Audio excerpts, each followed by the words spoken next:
Hello everyone, welcome to disciplined educator. आज हम अपने the ultimate stock trading course में इवनिंग स्टार पैटर्न के बारे में जानेंगे। लास्ट सेशन में हमने मॉर्निंग स्टार पैटर्न के बारे में जाना था, जो एक बुलिश पैटर्न था। आज हम इवनिंग स्टार के बारे में जानेंगे, जो हमारा बियरिश पैटर्न है। इवनिंग स्टार हमारा 3 कैंडल पैटर्न है। इसके लिए हमें क्या चाहिए कि मार्केट जो है वो अप ट्रेंड में होनी चाहिए। जो इसकी पहली कैंडल होगी वो एक बड़ी ग्रीन बॉडी होनी चाहिए। फिर जो सेकेंड बॉडी है वो छोटी रियल बॉडी होनी चाहिए, और जो थर्ड कैंडल है वो रेड कैंडल होनी चाहिए, और वो ज्यादा से ज्यादा इस ग्रीन कैंडल के अंदर आनी चाहिए। ठीक है, यहाँ पे हमारा जो ये सेकेंड कैंडल है उसका जो कलर है वो मैटर नहीं करता है। आप अगर देखें, ये हमारे अप ट्रेंड के बाद आएगी। अप ट्रेंड के बाद एक बड़ी रियल कैंडल बनती है, ग्रीन कैंडल। फिर उसके बाद एक छोटी सी रियल बॉडी बनती है। ये छोटी रियल बॉडी अपने आप में इंडिसीजन को बताती है। फिर उसके बाद एक रेड कैंडल बनती है। तो कहीं ना कहीं आप देखिए, ये भी यहाँ पे एक कर्व सा बना रहा है, और ये कर्व जो है ये रिवर्सल को इंडिकेट कर रहा है। इवनिंग स्टार हमारा बियरिश सिग्नल है। ये इंडिकेट करता है कि जो बियर्स हैं वो अब कंट्रोल में आ गए हैं। बियर्स जो है वो कहीं ना कहीं मार्केट में आ गए हैं। जो प्रायर ट्रेंड अभी तक हमारा चल रहा था अप ट्रेंड, वो कहीं ना कहीं खत्म हो गया है। अगर आप नॉर्मली देखें तो आपको इंडिकेशन तो यहीं पे मिल जाएगा कि कहीं ना कहीं जो प्रायर ट्रेंड है वो खत्म हो रहा है। अगर मैं किसी अप ट्रेंड के अंदर हूँ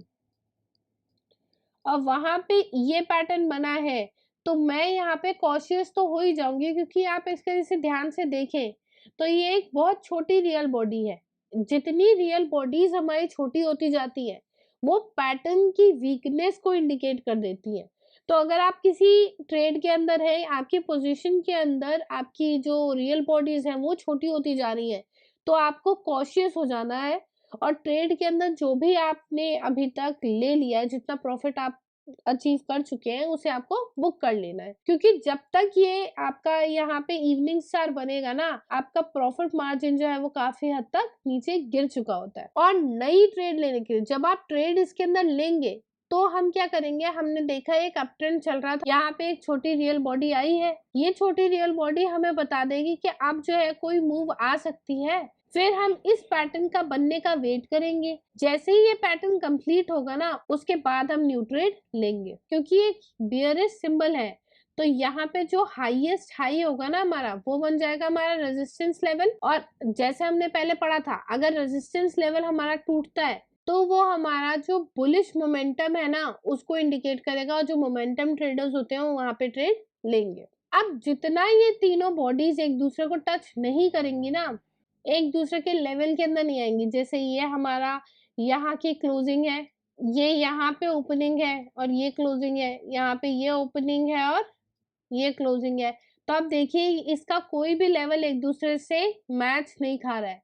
तो जितना ये लेवल्स एक दूसरे से दूर होंगे ना, उतना ही वो आपका जो पैटर्न है वो उतना ही क्लासिक पैटर्न बन जाएगा। और क्लासिक पैटर्न का मतलब है कि उतना ही जो आपकी प्रोबेबिलिटी है ट्रेड की, वो बढ़ जाएगी। अब हम बात करते हैं इवनिंग स्टार वेरिएशन की। हमने मॉर्निंग स्टार में भी वेरिएशन देखे थे। इवनिंग स्टार वेरिएशन में भी क्या है, इन दो कैंडल्स के बीच की जो रियल बॉडीज हमारी बन रही थी ना, वो एक से ज्यादा भी हो सकती है।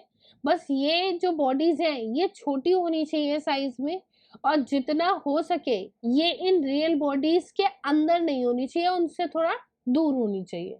अब इस पैटर्न में भी हमने आपको अभी बताया कि ये morning star evening star patterns जो है ना, वो बड़े पैटर्न्स है। तो इनके बनते बनते क्या होता है, आपकी जो रिस्क रिवॉर्ड की रेशियो है वो कई बार खराब हो जाती है। तो 3 कैंडल पैटर्न्स के अंदर एक्ट करने से पहले हमको अपना रिस्क रिवॉर्ड बहुत अच्छे से चेक करना है। अगर हम किसी ऐसी ट्रेड में घुस रहे हैं जहाँ पे हमारा रिवॉर्ड कम है, तो उसके लिए इतना ज्यादा रिस्क लेना सूटेबल नहीं है। जब तक हमारी एक अच्छी रिस्क रिवॉर्ड रेशियो नहीं मिलेगी हमें, यहाँ पे कम से कम 1:2 1:3 होनी चाहिए हमारी रिस्क रिवॉर्ड। मतलब अगर आप ₹1 का रिस्क इसके अंदर उठा रहे हो, तो कम से कम ₹3 ₹2 का तो प्रॉफिट मार्जिन इसका आपके पास होना ही चाहिए। उसके बिना हम जितने भी ये 3 कैंडल पैटर्न्स है उनके अंदर एक्ट नहीं करेंगे। अब हम कुछ रियल मार्केट चार्ट्स पे इन पैटर्न्स को चेक करते हैं। ये देखिए आप, डीएलएफ का चार्ट है, ये 30 मिनट्स का चार्ट है। यहाँ पे अप ट्रेंड आया है, ये देखिए इवन गैप भी है यहाँ पे। उसके बाद हमारा बना है यहाँ पे इवनिंग स्टार। ये मैंने आपको बताया था, अभी हम आगे पढ़ेंगे भी गैप के बारे में, कि गैप जो है ये सपोर्ट का एक जोन क्रिएट कर देता है, गैप अप। तो देखिए मार्केट नीचे गई है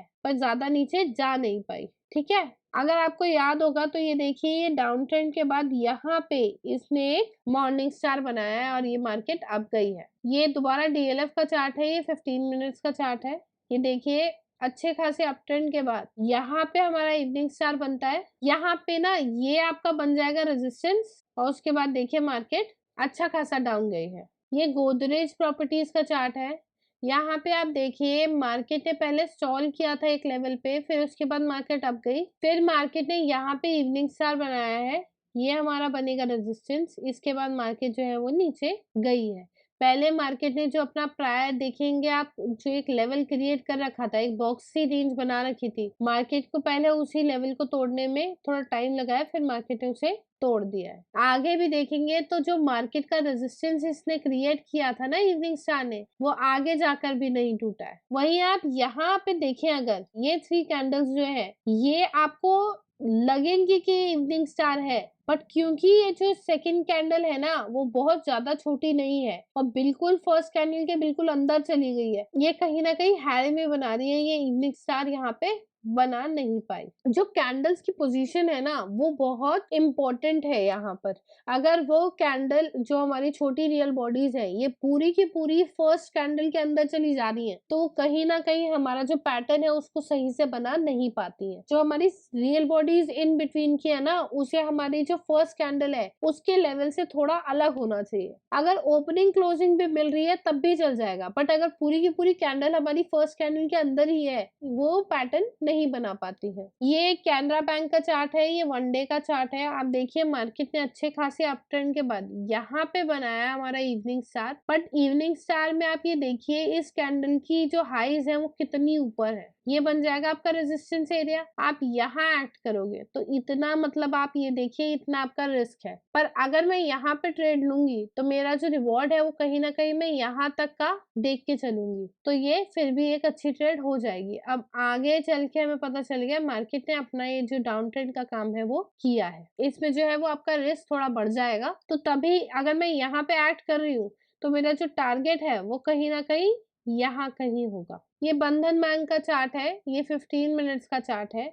यहाँ आप देखिए अप ट्रेंड के बाद यहाँ पे हमारा इवनिंग स्टार बना है। ये जो सेकंड बॉडी है ये देखिए फर्स्ट बॉडी के अंदर नहीं है, ये हमारा बन जाएगा रेजिस्टेंस। और इसके बाद मार्केट अच्छा खासा डाउन गई है। जो इसका एक लेवल था ना, मार्केट उस लेवल तक गई है, फिर उसके बाद रिट्रेस करी है और काफी देर तक मार्केट ने इस लेवल को, मार्केट ने जो ये रेजिस्टेंस बनाया था उसे होल्ड किया है। और जब इसने ये तोड़ा है तो इसके बाद मार्केट अच्छी खासी अप भी गई है। ये बीपीसीएल का चार्ट है, ये 5 मिनट्स का चार्ट है। आप देखिए मार्केट अप गई है, ये हमारा वेरिएशन वाला इवनिंग स्टार बना है, ये इसने बनाया अपना रेजिस्टेंस और मार्केट इसके बाद देखिए अच्छा खासा डाउन गई है। अब मैं यहाँ पे एक्ट करूंगी इसके, अगर मैं इस मार्केट में होती तो मैं इस लेवल पे एक्ट करती, क्योंकि आप ये देखेंगे मार्केट ने पहले भी इस लेवल से रिजेक्शन ली थी, जिसकी वजह से ये जो लेवल है ये एक अच्छा खासा लेवल है जहां से मार्केट जो है नीचे जा सकती है। अब ये अंबुजा सीमेंट का चार्ट है, ये 5 मिनट्स का चार्ट है। यहाँ आप देखिए एक छोटे अप ट्रेंड के बाद यहाँ पे हमारा इवनिंग स्टार बना है, ये आपका रेजिस्टेंस बनेगा। इसके बाद मार्केट ने नीचे जाने की कोशिश करी बट उसे काफी देर लगी है, बट फिर उसके बाद मार्केट अच्छा खासा नीचे गई है, ये देखिए यहाँ तक नीचे गई है और ये जो हमारा रेजिस्टेंस का लेवल है इसे होल्ड किया है। यहाँ आप देखिए मार्केट ने ना पैटर्न बनाते ही जो है मूव नहीं लिया है, ठीक है, मूव लेने में मार्केट को टाइम लगा है, बट जब तक हमारा रेजिस्टेंस जो है हमारा इस पर्टिकुलर ट्रेड का वो होल्ड करता है तब तक हम उस लेवल में उस ट्रेड में रहेंगे। आज के सेशन में इतना ही था। नेक्स्ट सेशन में हम 3 एडवांसिंग सोल्जर्स के बारे में पढ़ेंगे। इस कोर्स में हम बहुत सारे पैटर्न्स को अभी तक पढ़ चुके हैं, आप प्लीज इन पैटर्न्स को अच्छे से रिवाइज करिए और फिर उसके बाद उन्हें रियल मार्केट में अप्लाई करके देखिए, क्योंकि जितना मैं आपको सिखा रही हूँ इसके साथ भी आपको प्रैक्टिस की बहुत जरूरत पड़ेगी। रियल मार्केट के अंदर इन पैटर्न्स को पहचानना बहुत ज़रूरी है और जितना ही आपको ये याद होंगी उतनी जल्दी आप इसे पहचान पाएँगे और जब आप इसे अच्छे से पहचान पाएँगे तभी आप उस पे एक्ट कर पाएँगे। इसलिए जितना अभी तक आपने कर लिया है उन सबको बहुत अच्छे से रिवाइज़ कीजिए और रियल मार्केट में इन्हें जाके अप्लाई करके देखिए। Thank you so much for watching. अगर ये वीडियो आपको पसंद आई हो तो please like, share and subscribe the channel और बेल आइकन को ज़रूर दबाइएगा। आपकी कोई भी क्वेरी हो तो आप इन सारे सोर्सेज़ पे हमसे बात कर सकते हैं। Thank you so much for watching.